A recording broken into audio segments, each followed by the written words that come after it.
Политиката да ги тргне рацете од образованието, вели министерката за образование и наука Весна Јаневска, откако законите за високо образование, научна истражувачка дејност и за квалитет во високото образование и науката стигнаа до прво читање на собраниската расправа, но се блокирани од албанскиот опозицијски блок кој има Бадентерово мнозинство.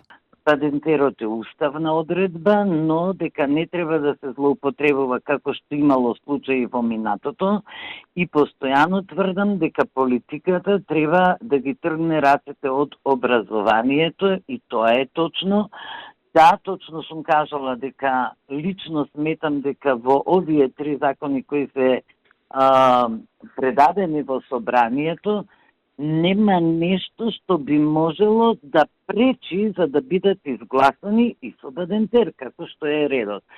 Денеска од опозицијската ДУИ реагираа на изјава на министерката, во која зборувајќи за овие три закони неодамна појасни дека се блокирани откако што рече алатка за заштита на правата наречена Бадентер. Но како што посочи, овие три закони се од мериторен карактер и не влегуваат во проблем во кој правата на малцинствата би биле загрозени. Од ДУИ побара извинување од министерката и повлекување на изјавата дадена пред 10 дена, бидејќи како што тврдат, таа бара селективна примена на Бадентерот. Изјавата на министерката за образование Весна Јаневска представува директен напад врз еден од столбовите на Охридскиот договор.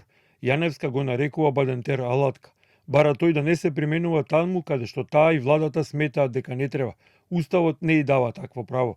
Уште попонижувачки е тоа што во контекст на блокадата од албанските пратеници, министерката зборува за албанците како за мала заедница.